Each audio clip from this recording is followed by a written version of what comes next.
Etong si Attorney Yusek Claire Castro, mga kababayan, ay nagsalita na. Galit na galit ang ating Yusek.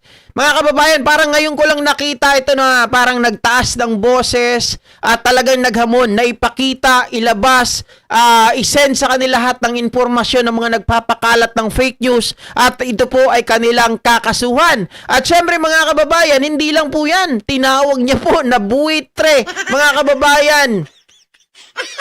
Etong mga nagpapakalat ng fake news na ito, siguro kasama na dyan si Guanzon, kasama na dyan si Romeo Poquis, at yung mga DDS pa.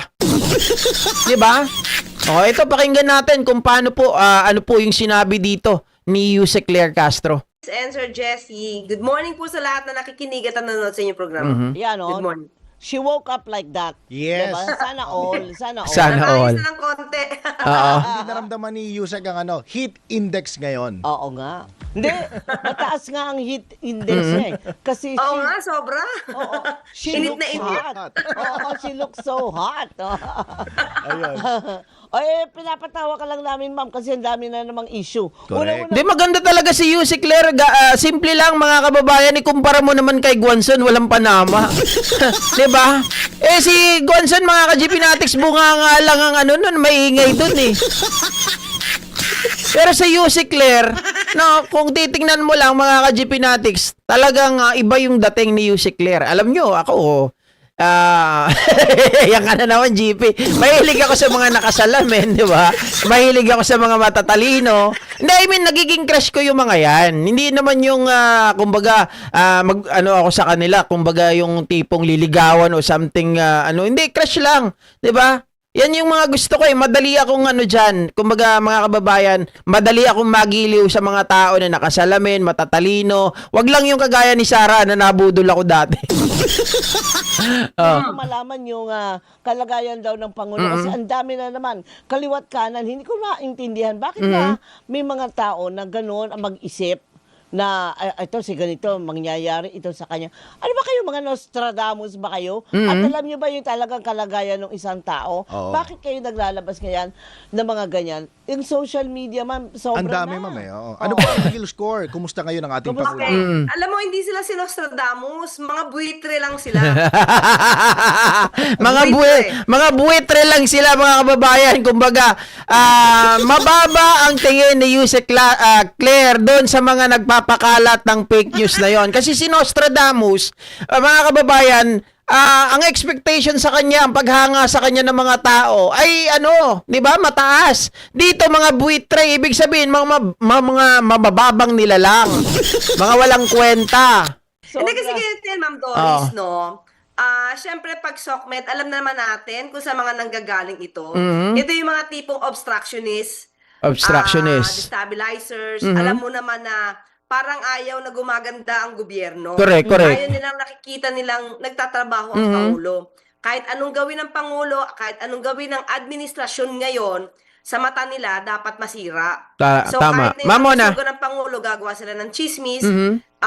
Kaya nga, sabi ko, di ba, buti na lang, meron tayong, mga katulad nyo, sa mainstream media, na talagang binabatikos itong mga klase ng mga fake news na ito. Hayaan na lang po kasi natin, di ba, magtrabaho ang Pangulo. Yung mga naninira sa Pangulo, hanggat hindi po yan nanggagaling mismo sa Pangulo o sa doktor, di ba? Huwag po kayo maniwala. Yan po ay tahi-tahing mga kwento para masira lamang po ang Pangulo. At para madiskaril din po yung mga kaisipan po natin, naisipin natin ba't ganyan ang Pangulo, hindi na healthy. Huwag po kayo mag-isip ng ganyan. At saka mga ka-GP Natics, alam naman ng Pangulo yung nasa konstitusyon na kapag talagang malala ang kanyang sakit, mga ka-GP Natics, at ito po ay pwedeng maka-apekto na sa kanyang paghawak sa ating bansa, mga ka-GP Natics, kailangan po niyang i-comply yan. Sasabihin at sasabihin nila yan. Pero kung wala naman pong malala na kalagayan ng Pangulo, mga ka-GP Natics, wala tayo dapat ipag-alala. Hindi mo na kailangang sabihin, oy, nag-aalala kami. Kunwari, nag-aalala daw yung mga DDS, no? Nag-aalala kami.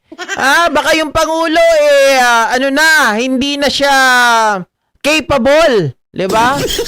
Hindi niya na kayang hawakan ng bansa natin. Baka meron na siya malalang sakit, kailangan niya nang sabihin. Kailangan naming malaman ano ba talaga ang tunay niyang kalusugan. Mga impakto, mga tanga. Ang Pangulo may utak, may isip. Okay, alam niya po ang batas.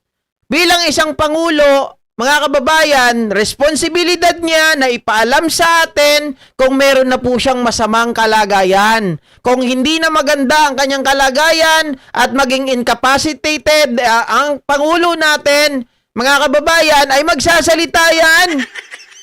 Yung mga DDS, masyado lang kayong atat, magantay kayo. No. Masyado kayong atat. Kala nyo naman, magiging Pangulo si Sara Duterte. Doon na lang siya magpresidente, presidente ng impyerno. Dahil patuloy po ang Pangulo sa pagtatrabaho. Oh. Meron pa nga naglalabas ng mga medical report daw ng Pangulo. Hindi po ba mga peke naman? Naku, hindi pa rin talaga sila nadala. Ang dami nang nademanda dyan. Sige po, ganito po sa lahat po na nakikinig sa atin ngayon, inaanyayahan ko po kayo na ipunin nyo lahat, yung mga nagpe-fake news na yan, ibigay po sa amin dahil yan po ay talagang pakakasuhan po natin. Alright. Pero dapat ba nating i-expect na darami pa yan ngayon habang papalapit partner, yung tinatawag natin na impeachment? Siguro po hanggat hindi po natin nakikita na nagtatrabaho yung ibang mga public servants natin na supposed to be nagtatrabaho at habang nagtatrabaho yung Pangulo natin para sa ating mga kababayan, ganyan po ang magiging naratibo nila. Dahil wala silang maipakitang trabaho ng kanilang iniidolo, ang sisiraan na lamang nila ay ang Pangulo natin. Ay, ganoon naman talaga eh. Para mga kababayan, hindi ka makita na hindi ka nagtatrabaho, hahanap ka ng paraan, sirain mo yung taong nagtatrabaho, di ba? Parang danas ko yan mga ka-GBnatics Naalala ko na naman tuloy nung nandun ako sa isang pharmaceutical company noon. Walang hiya talaga yung mga katrabaho ko, yung junior supervisor namin, visit. Piruin mo, pang umaga kami, alas 7. Mga ka-GBnatics sila pang alas 10 ng umaga, no? Second wave, first wave kami. So matatapos kami 7, by 4 o'clock to 5 o'clock kasi 1 hour lagi naman na parang overtime, mga ka-GPnatics. Ang gagawin yan, yung mga pag-blast ng mga order, di ba? Ng mga PO, iipunin yan, itatago, akala namin wala na. Syempre uwi na kami, wala na kaming gagawin Mga ka-GPnatics, yun pala, tinatago nila. Kapag dumating yung manager namin, sasabihin, wala, yung first wave, umuwi na. Hindi man lang kami tinutulungan. Pinapalabas na mga tamad kami. Na ang dami-dami pa raw mga trabaho, nagsisiuwi na kami, mga kababayan. So, parang ganito lang din yun Diba? Yung tipong pagmumukain mo na kawawa ka, para hindi makita na wala talaga kayong ginagawa. Ipasa mo sa iba. Ayun. Ngayon ma'am, ito nga napag-uusapan yung kalusugan ng Pangulo at nabanggit nga ni partner Doris na talagang maraming post Ma'am Elizabeth. online. Hindi natin malaman kung ano ba, iba-ibang sakit ma'am yung kanilang inilalagay. Merong cancer, kung ano-ano. Invento na Mahalagang malaman ho natin direkta po galing sa inyo na ang Pangulo ay nasa maayos at mabuting kalusugan ma'am. Kumusta po siya physically ngayon?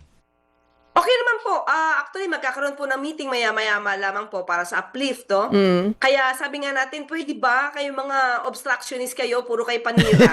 Huwag niyo nang guluhin ang utak ng Pangulo natin dahil siya po ang pangunahin niya pong iniisip, especially itong krisis sa Middle East.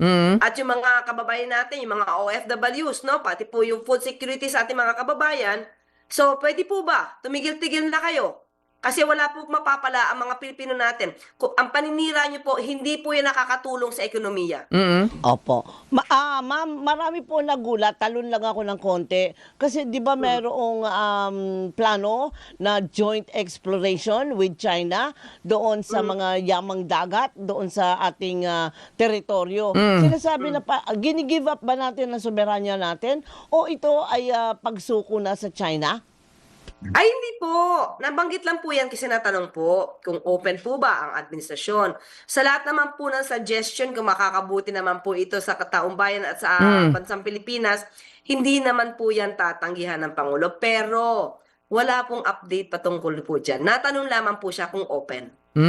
So wala pang Advance lang talaga masyado mag-isip yung mga DDS, mga kababayan. Kasi ngayon, sinusupla ka agad nila. Dati kinakalaban nyo ang China, ngayon tapos makikipag-joint exploration kayo. 'Di ba? Yan yung sinasabi nila mga ka-GP Natics eh. Alam nyo, sa totoo lang, depende yan. Kasi kung tayo ay makikinabang, then, syempre may usapin naman yan eh. Di ba hindi naman basta-basta, sige payagan nyo na lang yung China na mag-join exploration tayo. Hindi ganyan. Di ba meron yan mga usapan, mga ka-GP Natics, magkakaroon yan ng mga tinatawag natin na tawag dito, ano ba magiging sa akin? Ano ba yung magiging sa'yo?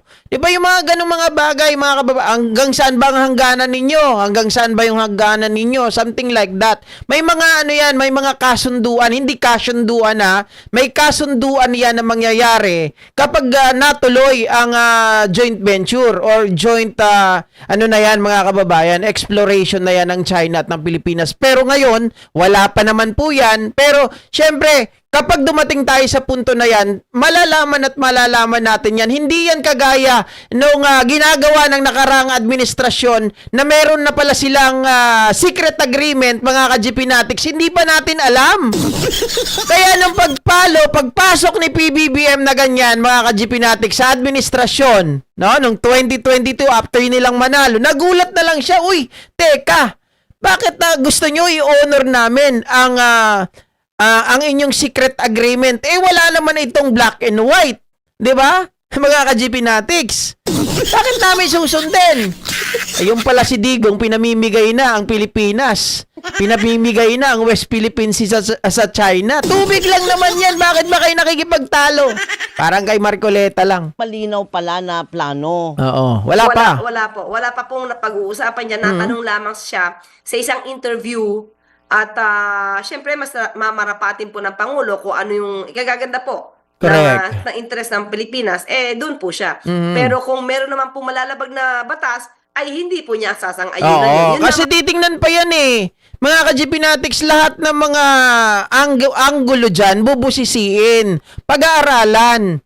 Diba, hindi pwedeng papayag tayo kaagad dahil nga may kakulangan tayo sa langis. Hindi pwedeng ganon. Mga ka-GP Natics, syempre titingnan natin, may mga malalabag bang batas. Diba? May makikita ba tayo dito na baka mamaya i-take advantage ng China?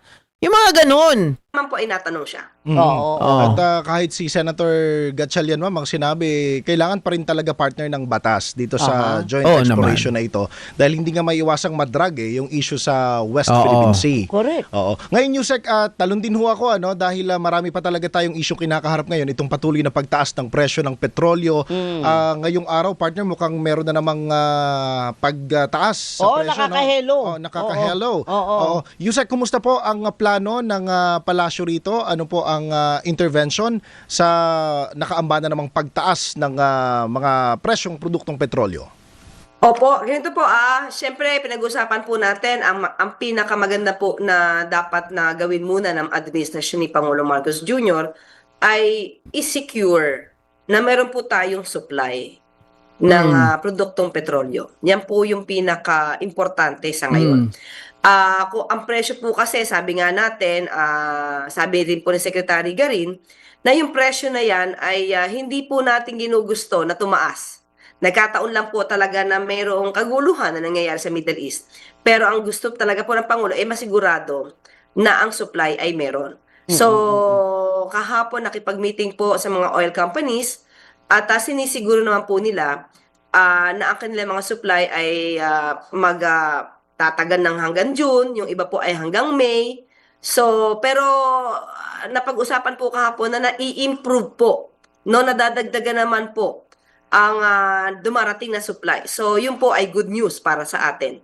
So, ang intervention po ngayon, pag-uusapan po yung excise tax at kung paano pa makakatulong diretso, no, ang gobyerno at yung mga stakeholders, especially itong mga oil companies, sa ating mga tsuper, Mm. no? Yung mga operator na talagang directly hit nitong pagtaas ng presyo. So, nandun pa lang po tayo sa stage na yon kasi hindi rin po pwedeng bigla, pak, ito dapat.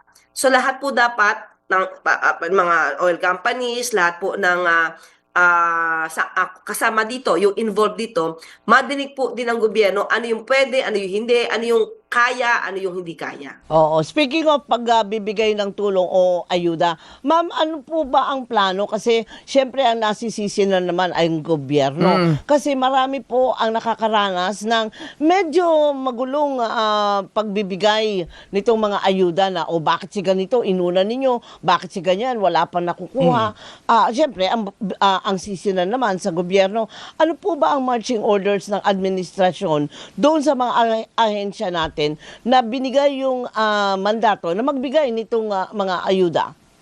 Actually, malinaw naman din po sa sinabi ni Secretary Rex Gatchela ng DSWD na inuna na po muna dito sa Metro Manila. Pero malapit na po sa mga probinsya.